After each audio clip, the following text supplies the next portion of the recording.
Already উঠতে অনেক late হয়ে গেছে, 7:30 বেজে গেছে, 8টার থেকে ডিউটি আছে। তো আর দেরি না করে ফটাফট রেডি হয়ে যাবো ডিউটি যাওয়ার জন্য। ঘুম থেকে উঠে ফ্রেশ হয়ে নিয়েছি, ডিউটি যাওয়ার জন্য রেডি হচ্ছি।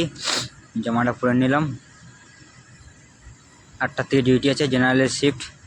ফেটিটা পরে নিলাম, মাথাটা একটু আঁচড়ে নিলাম, দেখলাম আয়নাতে হিরো হিরো লাগছে কি না। হেলমেটটা পরে নিতে হবে, কারণ সেফটি ফার্স্ট। সেফটি শু পরা হয়ে গেছে। তো রেডি হয়ে গেলাম ডিউটির জন্য। দেখা হচ্ছে ল্যাবে গিয়ে। ল্যাব পৌঁছে গেছি, আমাদের ডিআরআই ল্যাব। এসে দেখি আমার জন্য একটা পাউডার রাখা আছে, স্পঞ্জ পাউডার। এফএম করতে হবে। তো এফএম করার জন্য আমি তৈরি হয়ে গেলাম। প্রথম পাউডারটা ঠিকভাবে মিক্সিং করে নিলাম।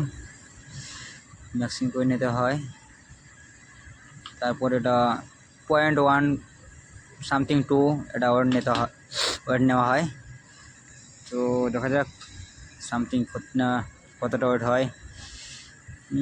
0.1724 ওয়েট নেওয়া হলো। তারপরে এটা বিকারে ঢেলে দিলাম।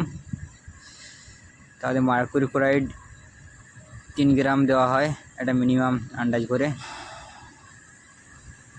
তো সব কিছু রেডি। এদিকে ডিস্টিল ওয়াটার দিয়ে চারদিকটা ওয়াশ করে নেওয়া হয়। 100 ml ডিস্টিল ওয়াটার দিতে হবে বিকারটাতে। 100 ml ডিস্টিল ওয়াটার হয়ে গেছে।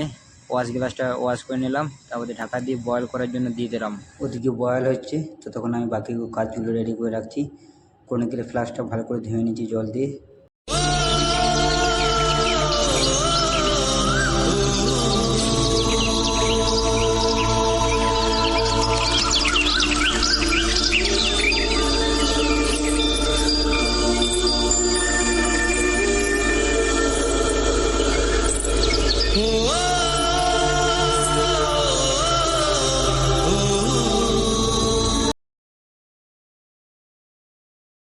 হয়ে গেছে, 50 ml নেমে গেছে।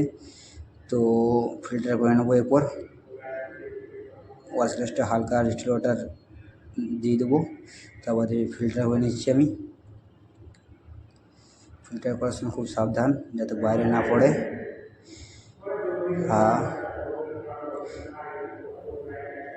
তারপরে একবার ডিস্টিল ওয়াটার দিয়ে চারদিকটা ভালো করে ওয়াশ করে নেবো। ফিল্টার হয়ে গেলো। এই পটাশিয়াম ডাইক্রোমেট দিয়ে আমি রিডিংটা নিয়ে নেবো টাইটেশন মারার জন্য। ওদিকে ঠান্ডা হচ্ছে, রিডিং নিয়ে নিয়েছি। টাইটেশন মারার জন্য ঠান্ডা করে নিচ্ছি। ঠান্ডা হয়ে গেছে। এসিড মিক্সচার দিয়ে দিলাম, বিডিএস দিয়ে দিলাম, তারপরে টাইটেশন মারবো। तुमसे दिल जो लगाया तो जहां मैंने पाया, कभी सोचा न था ये मिलो का साया। क्यों खुदा तूने मुझे ऐसा ख्वाब दिखाया, जब हकीकत में उसे तोड़ना था।